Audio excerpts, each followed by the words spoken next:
अस्सलाम वालेकुम, मैं हूं तरीम फातिमा और आप देख रहे हैं मेरा फेसबुक और यूट्यूब चैनल। उम्मीद करती हूँ आप सब लोग भी खैरियत से होंगे। नाज़रीन गिरामी, लाहौर के नाकाबिले यकीन मनाजिर सामने आ चुके हैं। मरीम नवाज के जलसे में क्या हुआ, इस पर आपसे बात करनी है आज के वीलॉग में। और जिंदा दिलाने लाहौरियों ने नवाज शरीफ की सियासत का ताबूक तैयार कर लिया है। वो लोग जो कहते थे कि नवाज शरीफ के इस्तकबाल के लिए लाखों की तादाद में लोगों ने नवाज शरीफ का इस्तकबाल करना है, उन्हीं लोगों को आज नवाज शरीफ के इस्तकबाल करने वालों को मायूसी का, रसवाई का सामना करना पड़ा है। नवाज शरीफ के इस्तकबाल के लिए लाखों की तादाद में लोग देखने वालों को आज के जलसे के बाद एक बहुत बड़ा धचका लगा है। तो जो आज का जलसा नून लीग की जानिब से किया जा रहा है, वो एक हल्के का जलसा नहीं है, वो पूरे लाहौर का जलसा है। और जो तमाम इलाकों से लोग हैं वो लाए जा रहे हैं। अब एक बात पर गौर करें तो लोग आ नहीं रहे, लोगों को लाया जा रहा है। जैसा कि पहले अगर नवाज शरीफ की स्ट्रेटजी हम देखें तो सबसे पहले इन्होंने बिरयानी पर हाथ रखा, बिरयानी से फिर बात आगे बढ़ी तो आलू वाले नान पर बात आ गई, आलू वाले नान से बात आगे बढ़ी, कीमे वाले नान पर बात आ गई, कीमे वाले नान से फिर सालन रोटी पर बात आ गई, फिर उसके बाद बाइक पर बात आ गई कि जो शख्स जो MNMP है वो ज्यादा बंदे इकट्ठे करके नवाज शरीफ के इस्तकबाल के लिए लाएगा 21 अक्टूबर को, तो उसको इनाम के तौर पर बाइक दी जाएगी। तो बात अब बाइक तक आ पहुंची है, बिरयानी से शुरू हुई है, बात बाइक तक आ पहुंची है। तो ये लालच अवाम को दे रहे हैं अपने जलसे पर लाने के लिए।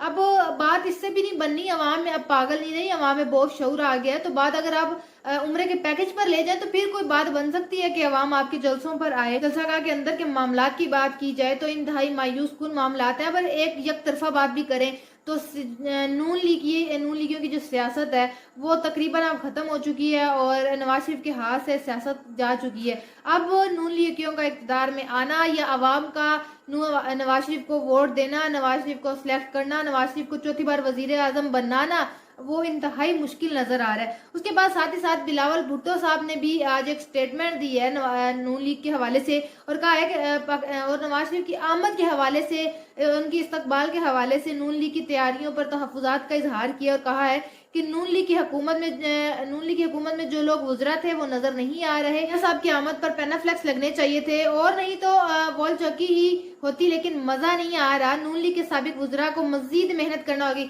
एक तरह देखा जाए तो तंज किया बिलावल भुट्टो साहब ने नून लीग पर। तो अब जरा देखें वो बात कि बकरे की माँ कब तक खैर मनाएगी। कुछ अरसा पहले ये 13 पार्टियां ऐसे थी, इत्तेहाद था, इन सब लोगों ने मिलकर 16 माह हुकूमत की है। अब एक ही दूसरे पर तनकीद कर रहे हैं। तो बिलावल भुट्टो साहब ने आगाज कर दिया है और नवाज शरीफ की वापसी के हवाले से जो तैयारियां कर रही है नून लीग, उस पर जरा तनकीद की है उन्होंने और कहा है कि कुछ खास मजा नहीं आ रहा जो तैयारियां नून लीग की जानिब से की जा रही हैं। और साथ ही साथ ये भी कहा है कि पीपल्स पार्टी को इलेक्शन की जल्दी है। मैं नहीं समझता कि मौलाना फजलुर रहमान जैसे सियासतदान ने इलेक्शन के खिलाफ कुछ कहा होगा। तो नवाज शरीफ की वापसी के हवाले से उन्होंने तंज किया है, नवाज शरीफ के मामले के ऊपर तंज किया है। और पता इनको भी है कि नवाज शरीफ के इस्तकबाल के हवाले से, नवाज शरीफ की जब वापसी आनी है तो अवाम ने इनके साथ करना क्या है, इनके साथ होना क्या है, सारा रिजल्ट जो है इनके सामने है। लेकिन एक वो जो उन्होंने बात बनाई हुई है कि मियाँ जो आवेगा तिलक पता जावेगा, भाई क्या ऐसा क्या करना है मियाँ साहब ने, वो आ ही जाए, एक दफा पता लग ही जाए कि जब मियाँ साहब आएंगे तो क्या होगा। आवाम देखना चाहती है कि मियाँ जब आएंगे तो क्या होगा। तो ये जिस बात से डराते हैं कि मियाँ जो आवेगा तिलक पता जावेगा, तो अब अवाम इस बात से डरने वाली नहीं है। इससे दूसरी जानिब मियाँ नवाज शरीफ जो है वो चौथी बार मुल्क का वजीर बनने के ख्वाब देख रहे हैं। तो आप किसी भूल में ना रहें। अवाम का अब जो है डेली का रिफरेंडम जो अवाम से सर्वेस किए जा रहे हैं, अवाम ने एक रिफरेंडम कायम कर दिया है, तो अब वो जरा डिफरेंट सर्वेस ही देख लें तो आपको अपने नतीजे का बाखूबी अंदाजा हो जाएगा कि अवाम का क्या फैसला है। आपको दूर दूर तक नजर नहीं आएगा जो आप ख्वाब देख रहे हैं चौथी दफा वजीर आजम बनने के। तो नवाज शरीफ ने चौथी बार वजीर आजम बनने के ख्वाब देख रहे हैं। अवाम के अंदर मकबूलियत जो नवाज शरीफ की है वो आप सबके सामने है, जीरो है। एक बंदा बाहर रहकर उसकी अवाम में जरा मकबूलियत नहीं है और दूसरा बंदा है उसको जेल में डाला हुआ है, वो जिस सेल में रहता है उस सेल के नाम के ट्रेंड बन जाते हैं। कैदी नंबर 804 वो मकबूलियत इख्तियार कर लेता है। वो बंदा कुछ बात कर देता है, वो ट्रेंडिंग पे आ जाती है। वो कुछ पहनता है, वो ट्रेंडिंग हो जाती है। उसका एक फिक्रा, वो एब्सोल्युटली नॉट बोलता है, वो ट्रेंडिंग पर आ जाता है। वो ब्लू कलर की टी शर्ट पहनता है, वो ट्रेंडिंग पे आ जाता है। तो आप कंपैरिजन खुद करके देख लें कि अवाम में नवाज शरीफ की मकबूलियत अब जीरो है। पता इनको सबको भी है, लेकिन एक वो बस उन्होंने अपनी आंखों पे एक पट्टी चढ़ाई हुई है और आवाम को भी पागल समझा हुआ है कि हम जिस तरह बात करेंगे आवाम हमारे पीछे लग जाएगी, तो ऐसा कुछ भी नहीं है। आप डिफरेंट सर्वेस देख लें जो मुख्तलिफ मीडिया हाउसेस की जानिब से किए जाते हैं, तो उन सब में साफ साफ रिजल्ट यही है कि आवाम ने PMLN को रिजेक्ट किया हुआ है। नवाज शरीफ को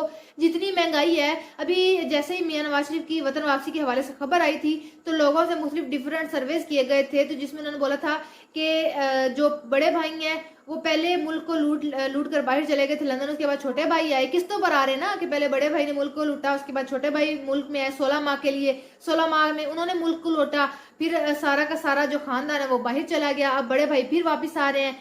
तो मुल्क में क्या लेने आ रहे हैं, सारा तो लूट लिया, अब मुल्क में कुछ नहीं है तो वापस ना आए। इस तरह के कुछ फिक्रात हैं जो अवाम की जानिब से कहा जा रहा है कि अब क्या लेने आ रहे हैं मियाँ साहब, पूरा मुल्क तो लूट चुके हैं, अब मुल्क में ऐसे लूटने के लिए कुछ बाकी नहीं रहा। तो जो कहा जाता है कि मियाँ वापस आएंगे तो महंगाई में कमी आएगी, माशी जो हालत है वो ठीक होगी, मैशत जो अच्छी राह पर, तरक्की की राह पर गामजन होगी। ये सब मामला तो अवाम तो भाई बहुत तपी हुई है आप लोगों से। और मियाँ नवाज शरीफ को पता नहीं किसने गारंटी दी है, वो जैसे वो बातें करते हैं उनको लगता है कि किसी ने उनको गारंटी दी हुई है चौथी बार वजीर आजम की, उनकी बातों से लगता है शरीफ को गारंटी है कि वो चौथी बार वजीर आजम बनेंगे। जैसे कि उन्होंने कहा है कि नवाज शरीफ वजीर आजम बनने के बाद मेरी पहली और आखिरी तरजीह मईशत की बहाली होगी। नवाज शरीफ ने बरतानिया और यूरोप के वफ्द से गुफ्तगू करते हुए कहा कि पाकिस्तान को मईशी मैदान में मुस्तहिम करने के लिए सबको किरदार अदा करना होगा। तरक्की का सफर वहीं से शुरू होगा जहां से खत्म हो गया था।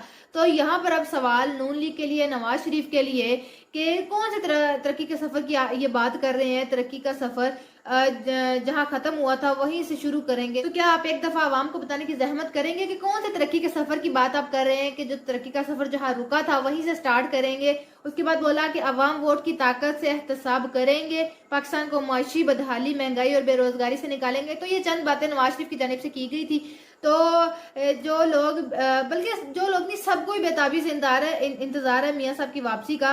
तो अब मियाँ साहब को चाहिए कि वापस आ जाएं, उनके भी जरा 14 तबक रोशन हो और देखे कि अवाम अब उनके साथ करती क्या है। कि जिस खुश फहमी में रह रहे हैं ना कि लोग नवाज शरीफ का लाखों की तादाद में इस्तकबाल करेंगे, तो एक दफा आ ले, अवाम जितनी तपी हुई है वो देखेंगे कि इस्तकबाल अवाम किस तरह उनका करती है। ये ना इन्होंने फेक नैरेटिव बनाए हुए अपने आप को तसल्ली देने के लिए। अब शादरा का जलसा देख ले, मरियम नवाज शरीफ का एकदम फ्लॉप जलसा था। इससे पहले जो मरियम नवाज ने लाहौर के अंदर गली में जलसा किया था, तंग गली के अंदर जलसा किया था, तो आप उसको जलसा नहीं कहेंगे, आप वो छोटी सी जलसी कह ले कि वो जलसी थी और अवाम को पकड़ पकड़ के लाया जाता था। और आगे वो खिताब कर रही होती हैं, अवाम से मुखातिब हुई होती हैं, पीछे अवाम जो है वो नारे लगा रही होती है मरियम के पापा चोर हैं, कोई इमरान खान के हक में नारे लगा रहे होते हैं, कोई कह रहे थे कि हम तो ये देखने आए थे कितनी अवाम आई हुई है मरियम नवाज के जलसे में।